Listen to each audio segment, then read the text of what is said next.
Good evening. Welcome to the Press Club with me, Kendall Burton and Earl Buski, a program where we review the big stories making news regionally, internationally and locally every week, and review the issues affecting the media generally. Today is Saturday. The Voice newspaper came out with the headline, Mass Frenzy Rise, 9 bans in Junior Carnival tomorrow. Court orders Jafali to pay ex-wife $184 million. The Star newspaper is someone impersonating him again. Kenny fingers vote buyers. Chasney inherits Kenny versus Chasney. That's the center story in that paper. The Mirror newspaper, top common entrance performer. Ariel scores another big one for Carmen Rennie Memorial School. And of course we have the usual inserts, the Yo magazine and the Tonight magazine, both featuring the Carnival Queen for 2016. And the Sports and Health, street football not fantastic for home team. Where do we start? Locally? Who's the red and yellow team there? That's the St. Lucia team? I'm not sure. I haven't been following. Well, you know, it's a Guinness street football. Yeah, we have an ability not to hold on to things that are not permanent. I mean, we have 2 Nobel Prize winners forever, but we had the Guinness World Street Football Championship, and you know, here was I reporting to the world that we are the street football champions. I had to explain to my Chinese friends what street football is all about, and I said to them last week that, you know, get ready for Monday. We'll be the winners again. Because, you know, we defending our championship at home, and then lo and behold I read that the team that was defending the championship didn't even do a quarter as well as another team, another local team that could probably have done. And you know, it brings back to the whole thing we've been talking about from time to time, our ability to appreciate what we have. I still haven't heard any praises to Janelle Shaper and to the Spencer lady, Laverne Spencer, who continues to be at the top rankings, world top #1 rankings in the high jump. She's certainly heading for the Rio Olympics. They're both heading there again. But we seem to only remember when they win. And like I said, I never even knew we were the champions of street football until you know, the hype went out that we were the defending champions. And I was, hey.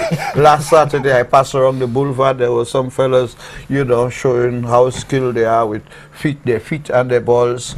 But we lost. With their feet and their footballs. Their footballs. Yeah, it was meant to be footballs. Yeah. And I think the champions are now Suriname. I'm not sure. I haven't been following. You haven't bothered and see who beat us?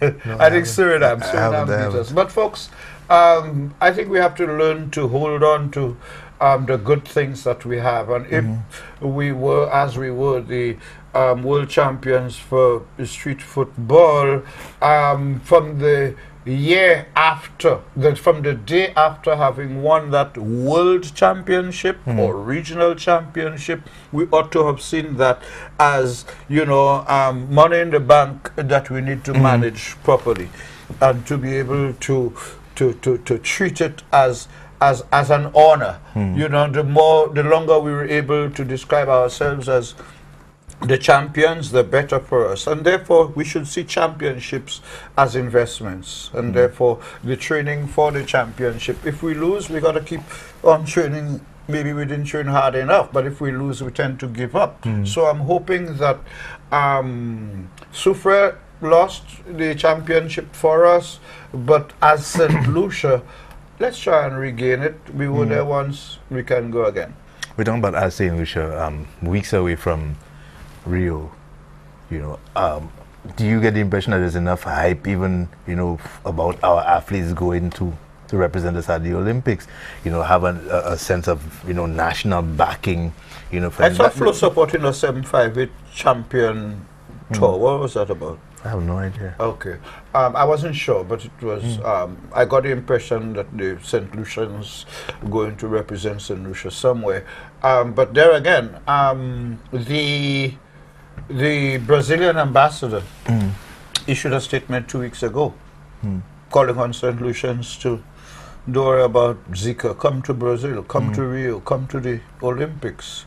I haven't heard any reference to it. It was published, but I haven't heard any reference to it. And Brazil, as we speak, is doing all it can, as it should, to invite the world to Rio, despite the economic situation. The workers generally are striking for better wages, and one of the sad situations when you have to host such international events is that, take a country like Brazil, when it won the bid to host the Olympics, you know, it was all well and good. The economy was good, oil was, there was no crisis, there was no Zika. And then came Zika, then came the political crisis about the impeachment of the president, then came the economic trauma that followed, and last week the big factor that led to everybody from firemen and policemen down to street cleaners on the street was that last week the government had to give $800 million to Rio, the city administration, for security for the Olympics. And there were workers saying we can't get pay. It reminded me of the ease with which St. Lucia, as a smaller country dealing with smaller amounts, but with an event that is by no means small. When we go to have hosted the Commonwealth Games, sports event, we had to take a decision as to whether we go for the hype and go with the flow for the you know, to be able to say that we hosted a big event vis-a-vis the cost. In the case of Brazil, it would have been difficult for them to say, listen, we can no longer host the Olympics. You know, but the Olympics, irrespective of Zika, irrespective of the situation, the facilities, unlike South Africa, where you notice whenever these Olympics are going to be held in a developing country, you know, the Western press always finds problems with the quality of the workmanship, the deadlines for the stadium, corruption, etc., etc. It happened, you know, in South Africa, and now they're targeting Brazil, and they're also targeting Sochi.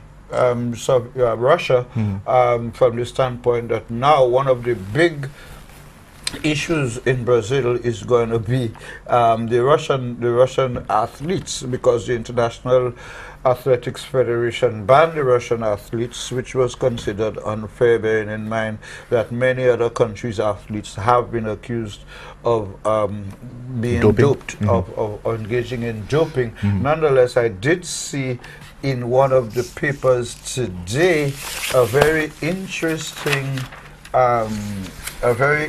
because the Russians were told, okay, there are so many of you, we don't want to punish the innocent for the guilty, but here's what we're going to do. We're going to let you participate, but not under Russia, but under an independent flag. And there, and lo and behold, I was able to see this morning, it's probably not in any of these papers, but a photograph of, there she goes, Yelena Stepanova. She's going to be participating in the Olympics under a new name. You see, her new name is Rosanova. So she's going to be participating. She won't have the red flag, she won't have the t-shirt marked Russia, but it's going to be Rosanova. And I suppose each of the Russian athletes are going to have the last 4 words in their name after Russia. That is going to keep the Russian flag flying in Rio. That might be something to see, if anything, folks. But here's hoping that we can learn to value our valuables, our sporting valuables. Okay, we're due for a break. Let's take the break. When we come back, we can look at some of the stories in the news. We'll start with locally. Let's look at the case against Alan Shastney that's been that's resurfaced. We can also talk about the CARICOM heads meeting this week.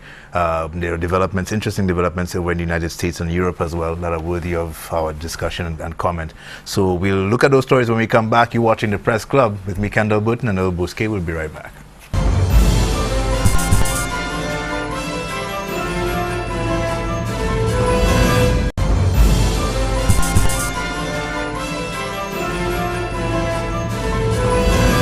Welcome back. You're watching the Press Club. Let's look at one of the headline stories from the Star newspaper today. Shastney inherits Kenny versus Shastney. The center page reference here. And the headline reads, "One for the books. Shastney government inherits Kenny government's case against Shastney." A reference here to a decision earlier this week by the High Court judge, the Appeals Court. Appeals Court, to overturn a decision as far as allegations of breach of trust and misfeasance in public office against Alan Shastney, leveled at him by the former administration, referring to Taiwanese funds that were allegedly used, I think over $38,000, reportedly used by Shastney for his own political campaign during the 2011 elections. So the story here in the center page of the Star newspaper is referencing that story. One for the book, Shastney government inherits Kenny government's case against Shastney. The interesting aspect to that case is that the Attorney General who filed the case initially is still serving as the Attorney General under Alan Shastney, who is now the Prime Minister of St. Lucia. A very interesting case that we can follow, I imagine, to see how it turns out. But what are your impressions on this latest story? Well, it's very, as you said, it's quite interesting. Of course, you just have to read the headline of the Star article, and it tells you that, you know, it can be confusing if depending on who's explaining it. The long and short of the story is, first of all, it wasn't a case of Kenny versus Shastney. It was a case of the government of St. Lucia taking a number of persons, including Alan Shastney, to court on the basis of the findings of an audit that was done into how Taiwanese money was used. And several names, Mr. Shastney was not the only one, Ezekiel Joseph is also mentioned in the story. At the end of the day, what has happened is that, yes, when the case was filed and heard and decided upon by Justice Francis Bell here, the situation, the government's case was thrown out by Justice Bell here. The government appealed, and the Court of Appeal upheld the appeal, pointing out in many, many words that Justice Bell did not do justice to the case, and therefore Mr. Shastney still has something to answer, still has. It's a very serious case where he's accused of mishandling government funds, and one of the highest courts in the region has ruled that he has a case to answer. The Labour Party, Mr. Shastney has indicated through his attaché Nancy Charles, who is also named in the report, she has indicated that Mr. Shastney will be issuing a statement when he returns to the country, let's say by Monday. He comes back Sunday, and she says by Monday, the day before the opening of Parliament, he will be issuing a statement. But in the meantime, the SLP hasn't decided to wait until Mr. Shastney responds to a case involving him, but has instead not only pointed out that things have changed in that he is now Prime Minister. And as Prime Minister, since the case was brought by the government, he can decide to withdraw the case against himself. And the Labour Party is advising that while he can very well do that, while he has the power as Prime Minister to withdraw the government's case against anybody, including himself, the Labour Party is advising that he should let the case go to court as it is and answer his name. Because he's not being charged as Prime Minister, but as Alan Shastney, who was a senator and a candidate for the United Workers' Party seeking to be elected in Soufrière, and the claim is that he used the Taiwanese money for his launching under the guise of lighting activity. That story is entirely known. What is new is that the appeals court has said there is a case for Mr. Shastney. Because initially the issue was that who owned the money? Was it the government's money, it was or a technical, was it a technical question as to who should say you thief my money? But do you think that the advice, before we go to the SLP, you're asking me what I think about lawyers? No, I'm not going to ask. I know that's outside your purview, but there are calls for him to step down. One, they have the SLP on the other hand calling for him to go through with the process. Who's calling for him to step down? People, one suggests that he should step down. One man? What was the Organization of National one. Empowerment? Okay, okay. I thought you meant one person. Peter Alexander. Yeah. But if he doesn't, or he withdraws the case, he opts to withdraw the case, then that cloud remains over his head. You know, and you have to consider public perception. No, I don't think Mr. Shastney will be properly advised to throw the case out. I think if he's going to be given any legal advice, it will be how best to answer or how best to delay. You know, I do not see any well-meaning advisor telling him throw the case out, because like you said, you could throw the case out, but you cannot throw the claim out. I listened to other persons named in the report, Mr. Guy Joseph, Ms. Nancy Charles, several others, Rufus Busquet, many others named in that report who are in different positions today than when the investigations were made. I've heard Mr. and Mrs. Charles and Mr. Guy Joseph both publicly challenge the then administration to take them to court, because the allegation was that after all of these years our names are in a report and nothing has been done. If we are considered guilty, take us to court. Of course, the opposition, the then government, did not respond because it knew that several of those cases were in fact before the court, and it's a matter of time before each case gets there. So what is going to be the, like I said, I do not think Mr. Shastney will be well advised if he's advised to throw the case out or to find ways to engage in maximum administrative delay. However, I think the big question is what is going to be this government's attitude to the report, because the report was commissioned by the government of St. Lucia, not by Kenny Anthony or Kenny Anthony administration. It was sanctioned, it was set out, and it was sanctioned, approved, and received by the government of St. Lucia. There is also the question of the forensic report, the forensic analysis that was done on the same issue. Where is it now?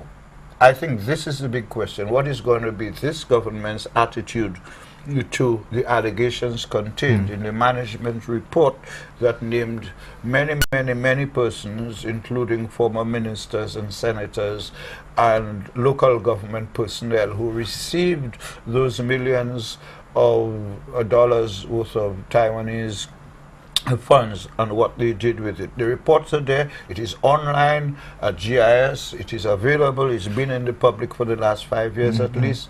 And it's left to see what will be the government's position on it. But certainly this is not a dead issue. The ruling by the appeals court has brought the issue back on the surface and removed it from the backbone burner to the front.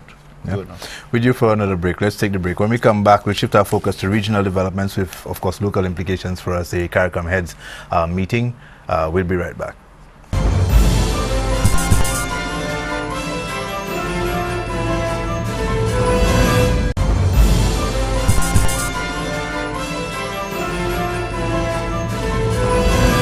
Welcome back to the Press Club. This week we had a Heads of CARICOM meeting. I don't know to what extent you were able to watch the opening ceremony. Obviously, a communique has been issued. A number of decisions have been made on a number of issues, including regional security, the regional response to Brexit. Are you convinced, looking at what transpired this week? I know on the heels of the Brexit, one of the major topics for discussion was that CARICOM needs to move beyond just being a talk shop, and there's a criticism that has been leveled at that organization almost from the inception.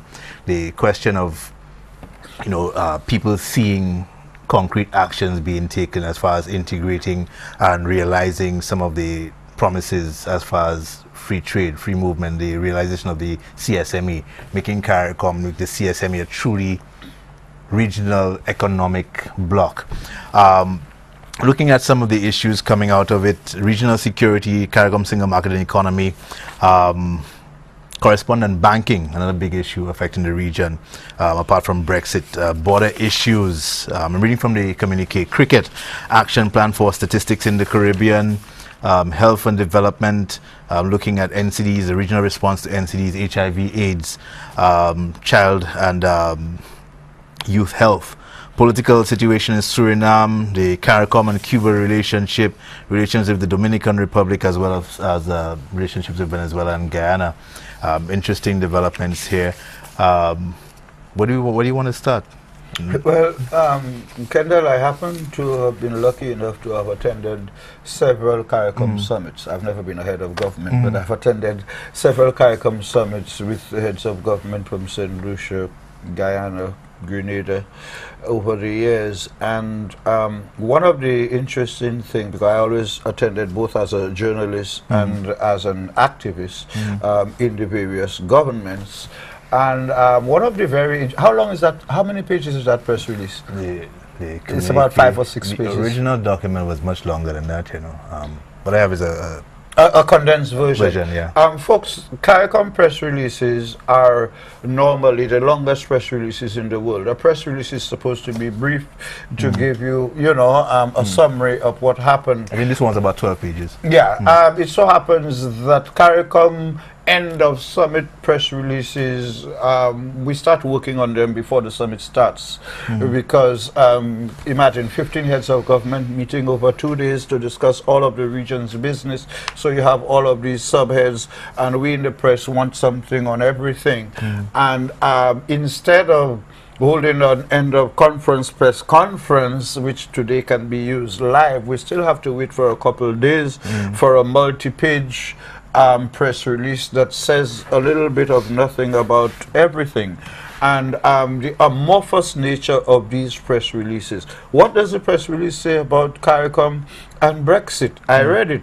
It simply says that CARICOM is aware that the Brexit situation changes by the day. It will continue to monitor the situation, but at the end of the day, CARICOM is sure that its relationship is going to continue to be good, both with Britain and with the European Union. That doesn't tell me that they have done anything. What it tells me is that they probably haven't done anything, have decided to wait until let's see how the wind blows.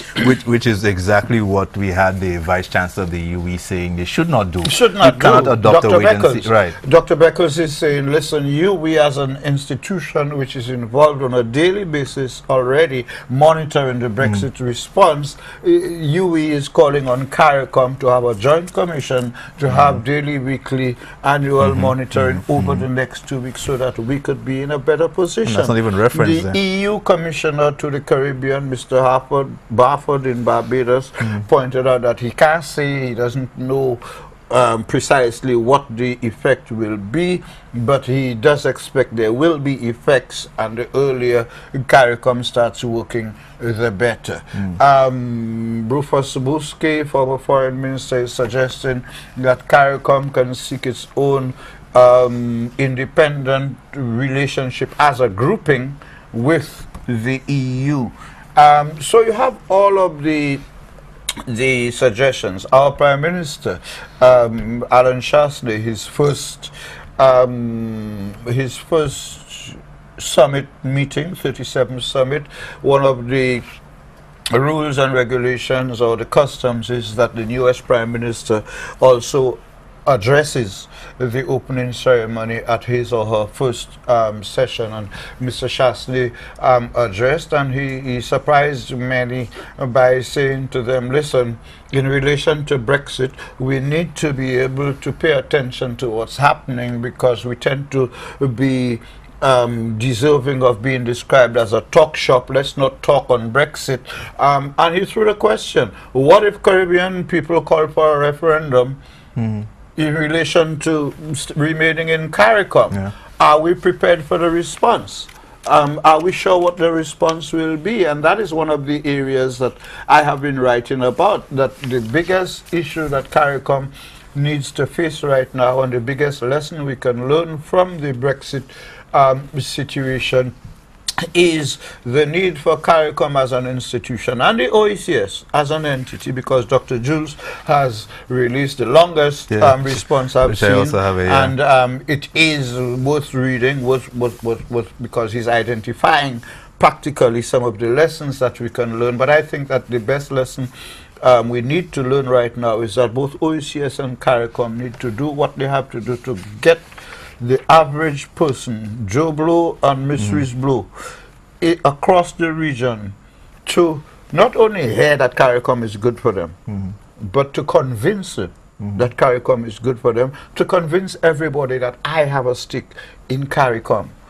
Because the Brexit vote, the anti-Brexit vote, sorry, the Brexit vote, the vote to come out of the European Union, was driven by those votes from those persons who unfortunately bought the lie that Britain's unemployment problems have to do with immigration, that the social and economic and political problems that Britons face in different parts of Britain have to do with Europeans, other Europeans and non-European people, too many coming to Britain to take their jobs. Similarly, in the case of St. Lucia, we call all of our CARICOM fellow CARICOM friends, nationals, fellow CARICOM citizens, but look what happened recently. A group of Dominican women or other Caribbean women were arrested for working there without a work permit, and the police had to withdraw the case because clearly whoever in the police force filed that case had not sufficiently understood what CARICOM, single market and economy and freedom of movement means. So, you know, people... And here we are, so far along, that the heads are still planning another meeting to discuss just what you're talking about. The fact that immigration officers apply the law at their whim. You know, so we're going to have another meeting to bring these immigration chiefs together to have a discussion on free movement.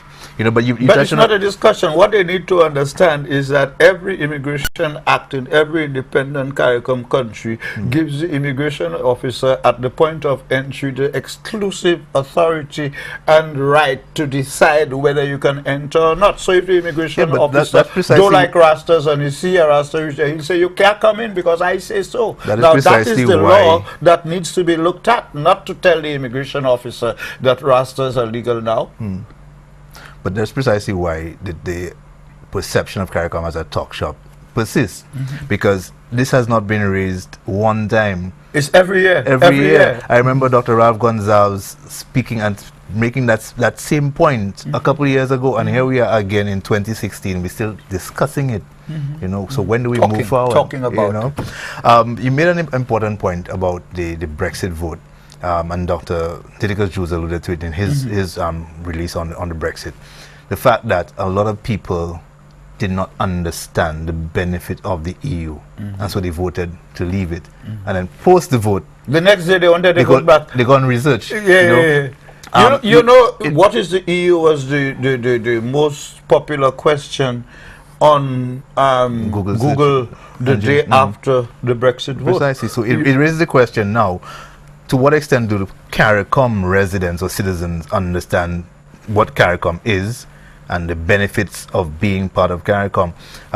When I was at school, the most we were asked to do was remember when it was established, you know, under what treaty, quiz, you know, that sort of thing. So to what extent have we moved forward in terms of explaining to our students, you know, the benefits and advantages of being in an economic bloc? Well, what I'm looking for here is an article by John Peters in which he was asking, he was saying that people need to take up, it's on page 13 of today's Voice. It says, take up your Constitution and read. Well, I haven't read the article, John, but I'm going to tell you that one of the hardest things to find in St. Lucia is a copy of the Constitution. You got to buy it.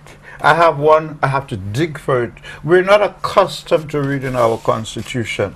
Our immigration officers don't read it. Our police officers don't read it. Our politicians don't read it. We're not a nation that has grown up to understand constitutional authority.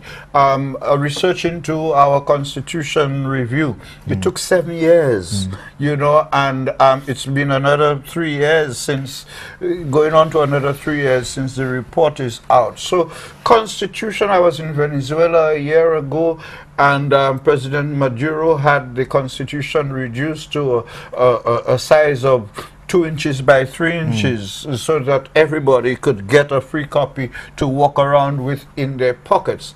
I'm told, if you need a Constitution, you still have to go to the printery to buy one, or you could download it on the internet, etc. So I do not think that we are doing enough to get our people to understand the rules that guide our lives, whether it is the Constitution, whether it is the Treaty of Chaguaramas, whether it is the Treaty of Bastille. I think you ask the average St. Lucian, what's the Treaty of Bastille?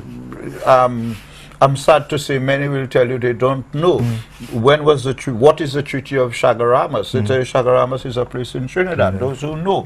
I hardly think that we would be able to find a sufficient number of persons who sufficiently understand the importance of reading the Constitution, because the average person will tell you, man, you know, I'm not a lawyer. You know, and it's a sad reality, but a real one. And I grew up. Yesterday, I was driving down Jeremy Street. You know, the pedestrian crossing halfway down at the end of Darling Road. You drive.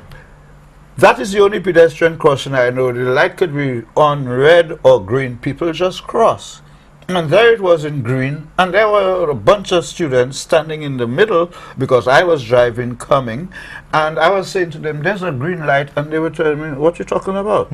Now, I learned pedestrian crossing at school, at the Methodist Primary School, in a subject called it was a civics. Civics. I learned civics at school all the way up to college. And my first civic class was how to cross up the road for the pedestrian crossing. It said, look left, look right, look left again, then cross. Obviously, our students, police officers. Yesterday, I saw a police officer crossing by the roundabout, by the market there. There's a pedestrian crossing about 10 yards away, you know, but as far as she was concerned, she just looked left and right and just crossed. And I've seen St. Lucians stopping traffic to tell visitors, you can cross the road. We're that good for the visitors, but we don't do it for St. Lucians. Drivers crossing or St. Lucian crossing the road, a tourist crossing, they would put on the hazards and say, go ahead and cross. I don't know. We're due for a break. Let's take the break. When we come back, let's look at some international developments. We're quickly running out of time, and we barely touch the surface on the regional and local stories. But this is the Press Club. We'll be right back.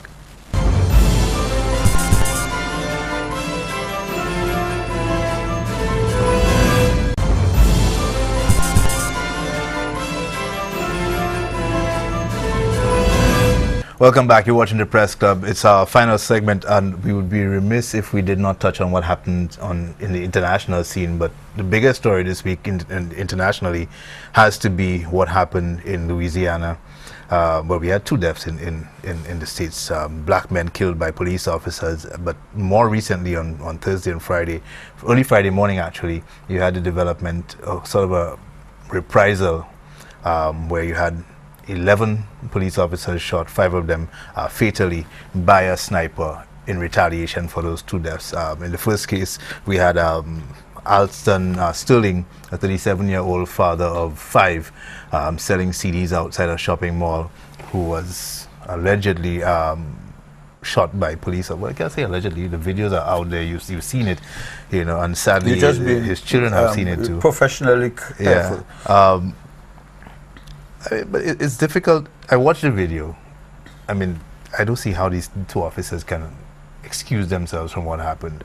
The system will take care of them. You know, but it's happening in a state that, in Louisiana, Baton Rouge, that has been traditionally divided along racial lines. The population is most 23,000 people in Baton Rouge. About 2/3 are black. You have a police force that's largely white. You know, and the stories of racism, you know, are old, you know, and long. After Katrina, I think in 2005, you heard reports of police officers come from other states, you know, to assist the police officers in Baton Rouge. And some of the stories that were coming out there were real horror stories. You know, police officers reporting police officers on their conduct. You know, white officers stopping and searching black citizens illegally. You know, police beatings, abuse. There was one officer who said that in exchange or in expressed an appreciation for his support, one officer in Baton Rouge offered to let him beat a prisoner. That's his expression of thanks. You know, you had a 15-year-old veteran, you know, his text message, a very racial text message. Another 22-year-old veteran, you know, had a video released, you know, and thank God. 22-year-old, a 22-year veteran, you know, thank God for the technology now that a lot of these things are coming out, but, you know, God alone knows how many cases have, you know, gone by over the years that did not, you know, make the light of day, you know, but it's like the difference that DNA has made to many trials, to prove the innocence of many people. Technology now is playing that role in terms of revealing those factors that would have been hidden in terms of what you were just saying. I've tried to I'll go and Google it, find out, first of all, why the place was called Baton Rouge. As we know, they say, the Americans say Baton Rouge, but we know it's Baton Rouge, as in a red stick. And, you know, the troublesome fella in my mind says maybe they used to beat black people with a red stick in that area. Nonetheless, the interesting aspect about the shooting of the 15 police officers is that all we were hearing is that it was a black man. It was a young 22 or 25-year-old black man with a picture of him with his afro shirt and showing his power sign and his dashiki. What they didn't sufficiently say is that the guy served in Iraq or Afghanistan. He was a soldier. He was a trained person, and therefore a trained sniper. And what he did, what the police chief says he said, is that he wanted to shoot white people for what the black policemen were doing to black persons. And I'm sure he said much more.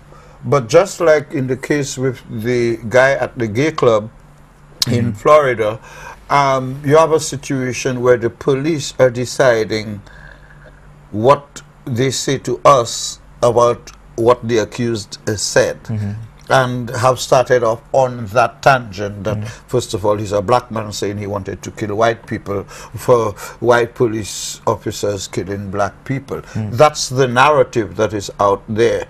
And it would seem to me, not it would seem to me, the fact is that new narrative in a situation where President Obama has decided to cut short his trip in Europe to return to the United States because this thing is snowballing. In his last 4 months in office, he's going to be having to deal with that. And I think what it has started to do is to change the narrative and of course, you will say that that narrative might have changed a long time ago. If so, then it is being changed even more now. And that is the original narrative which has led so many blacks across America onto the streets is Black Lives Matter. Black Lives Matter because the statistics I read yesterday indicate that in 97%, first of all, the police forces across the United States shot several thousand persons in the past year. Several thousands persons were shot. Many were killed, but several thousands were shot. And out of the several thousands that were shot, in 97% of the cases, or should I put it the other way, 33%, 1/3 of the several thousands were black. And in those 1/3 cases, 97% of the cases where white officers shot blacks, those officers walked free. And that is a frightening statistic that shows that blacks continue to be the ones being targeted by the police forces. And that is why the Black Lives Matter issue is so important. But now, with white America able to say that a young black American was able to get easy access to an automatic rifle and shot 11 white police officers because he hates whites and wanted to kill whites for killing blacks. In that situation, within 24 hours, black America has had to be responding by saying, police lives matter too, and all lives matter. So it now means that the Black Lives Matter has been diluted. You know, they throw milk into the coffee. And I have my own, it's not how you call it, this conspiracy theory, but I would have wondered how come this young black who was a Marine or who was trained could not have considered, by shooting to kill 11 white police officers, that the reaction would have been against what he's trying to achieve. Unless he decided, listen, I'm going to equalize for black people, I'll take 11 for now, and if they get me, I'll be dead. If they don't get me, I will have inspired somebody else. But I think what it drew home to me is that white America seems to forget that there are lots of trained blacks who came out of the armed forces, and the way in which former servicemen are being treated in the States, irrespective of color. They're claiming that when they come back, you know, they're not getting the treatment they deserve for having represented the country abroad. In a situation where that is already the dominant feeling when they get back home, you put the race aspect in that, where that black guy, not enough has been said about him, but could it be that he felt, and I'm not looking for reasons to justify it, I'm saying, could it be that, could he be one of those who felt abandoned after having returned, and on the basis of that, even on the basis of that, deciding that, listen, I have to use my skill to defend my people? Yeah, but you made the important point. He's trained, he's come back as a veteran, feeling that unappreciated for putting his life at risk for his country, and being treated as a second-class citizen in that same country. So how many more? And I'm saying, how many more like him, you know, would be feeling and could be led to act this way? Like President Obama said, Nothing can justify that, like most, if not all, black leaders are saying. It cannot be justified. But this is not a situation where racism is raising its ugly head in the United States.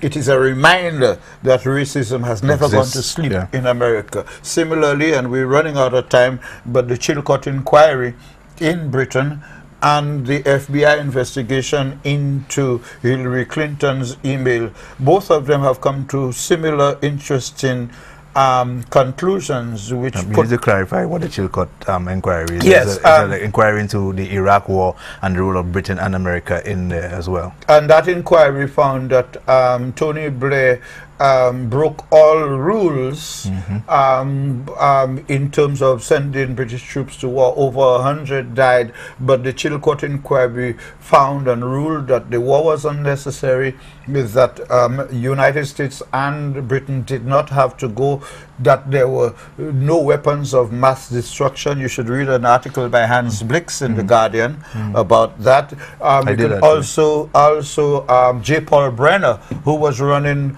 Iraq for a year immediately after the Provisional Coalition Authority appointed him. He has an article in The Guardian as well saying America was not prepared for the post-Iraq situation. But the two peas in a pod, I say, between Tony Blair and Hillary Clinton is that the John Chilcot inquiry stopped short of recommending prosecution, despite the fact that people are calling for him to be impeached or even to face the International Criminal Court. And in the case of Hillary Clinton, the FBI said while she was wild in her handling of sensitive information, she was not up to no good. In both cases, they have found both persons guilty, quote unquote, but in both cases recommended that no action be taken. And I think that is going to continue to be talked about. But in the case of Bush, unfortunately, his legacy has been transferred to Obama, who was in Europe this week, where he's not very popular because of the fallout from the Iraq and Libya situation, and what Europe is having to deal with as a result of that. But Hillary Clinton is getting ready to equalize the presidential trophies of the Bush and Clinton dynasties. We're out of time. Mr. Bousquet, always a pleasure. Thanks for being here. And thank you for watching.